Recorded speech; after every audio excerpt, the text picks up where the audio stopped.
देखिए, ये दूध का दूध पानी का पानी होगा, ये उम्मीद करनी चाहिए। सुप्रीम कोर्ट ने जो कमेटी बनाई है उसमें उस पे सवाल उठ सकते हैं, कुछ लोगों पे सवाल उठाए जा सकते हैं, क्या क्या किसके किससे कैसे रिश्ते हैं, उस तरह के प्रश्न उठ सकते हैं। लेकिन मानना चाहिए कि सुप्रीम कोर्ट ने कमेटी बनाई है और जिम्मेदार लोग हैं। खास तौर से इसमें जो नाम आपने लिए उनमें सोमशेखर सुंदरेशन के बारे में जानना चाहिए कि वो इस तरह के विषयों के बहुत बड़े विशेषज्ञ हैं।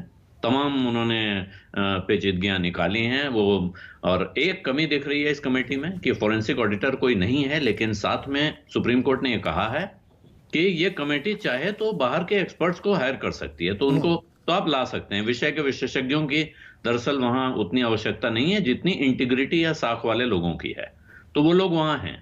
लेकिन सुप्रीम कोर्ट ने जो मसला सौंपा है इस कमेटी को, उसमें जो हिंडनबर्ग की रिपोर्ट में लगे आरोप हैं उनकी जांच का मसला नहीं सौंपा गया है। मतलब टर्म्स ऑफ रेफरेंसेस इंपॉर्टेंट हो जाती हैं। जांच किस चीज की होगी? क्या कुछ चीजें हैं वो बाईपास कर दी जाएंगी? आप क्या उस ओर इशारा कर रहे हैं आलोक?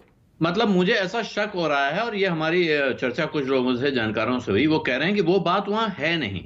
हो सकता है उसकी भी जांच हो जाए, लेकिन जो बात लिखी गई है उसमें लिखा गया है कि क्या सिक्योरिटीज रूल्स का वायलेशन किया गया है, जैसा कि आरोप लगाया गया है। तो अगर मनी लॉन्ड्रिंग का आरोप लगा है तो क्या वो सिक्योरिटी मार्केट के रूल्स का वायलेशन है? अब ये सवाल अलग से खड़ा होता है। तो वहां जब साफ साफ इल्जाम लगे थे, और क्योंकि पहले कहा गया ये एक्सपर्ट पैनल क्यों बनाया जा रहा है, ये सिक्योरिटी मार्केट को सिक्योर बनाने के लिए, कि रेगुलेटरी फ्रेमवर्क को मजबूत बनाने के लिए, के सुझाव देने के लिए बनाया जा रहा है। तो क्या फिर बाकी जांच अलग से होगी? मेरी आज एक वादी के वकील से मैंने बात की, उनसे पूछा तो उन्होंने कहा साहब हमारी जो पिटीशन है उस पर नोटिस इशू हो गए हैं, और उसमें हमने भारत की 8 बड़ी एजेंसीज को पार्टी बनाया हुआ है, जिसमें आपने इसे ईडी, डीआरआई जितने नाम लिए हैं वो सब उसमें शामिल हैं। तो उनसे जवाब मांगे गए हैं। इसका अर्थ यह है, अगर आप इसे जिसको कहते हैं सद्भावना के साथ देखना चाहते हैं कि हाँ सब अच्छा हो रहा है, कि ये कमेटी एक जांच कर रही है। सेबी को कहा गया है कि आप जो जांच कर रहे हैं उस जांच को 2 महीने के अंदर कंक्लूड कीजिए और अपनी जांच का नतीजा यहां जमा कीजिए। ये कमेटी भी 2 महीने में अपनी जांच का नतीजा जमा करेगी। लेकिन क्या इस 2 महीने में और कुछ नहीं होगा?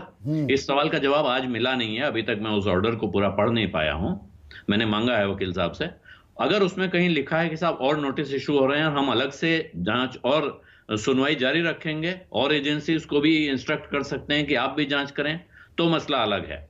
लेकिन अगर टर्म्स ऑफ रेफरेंस जो दिए हुए हैं वही हैं और उस दायरे में ही जांच होनी है, तो फिर यह सवाल उठ सकता है कि फिर वो असली सवाल जिसमें विदेशों में शेल कंपनियां बनाने का सवाल, वहां से घूमकर पैसा आने का सवाल, और यहां मनी लॉन्ड्रिंग का जो आरोप लगा हुआ है, यहां पर बुक्स को कुक करना, आसान भाषा में यानी कि बही खातों के साथ छेड़छाड़ करना।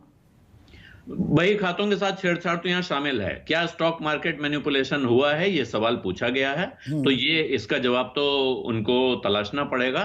और उसमें यह सवाल भी पूछा गया है कि जो सिक्योरिटीज कॉन्ट्रैक्ट रूल्स का 19(1) सेक्शन है, जिसके तहत जो लिस्टिंग एग्रीमेंट होता है उसमें प्रमोटर की हिस्सेदारी 75% से ऊपर नहीं होनी चाहिए।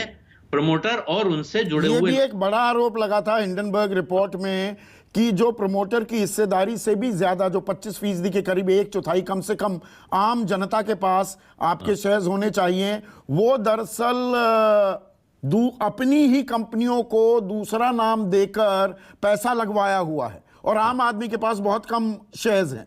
तो ये जो इल्जाम लगा हुआ है, अगर इस इल्जाम की जांच, ये इसमें शामिल है कि इसकी जांच होनी है, अगर इस इल्जाम की जांच की जाती है और हिंडनबर्ग रिपोर्ट में जिस अंदाज में आरोप लगा है ये कमेटी उसकी जड़ तक पहुंचने की कोशिश करती है, तो फिर लाजमी है कि इसमें उनको मनी लॉन्ड्रिंग के आरोपों की, विदेशों में बनी शेल कंपनियां और उन शेल कंपनियों के असली मालिक कौन हैं, इनकी भी जांच करनी पड़ेगी।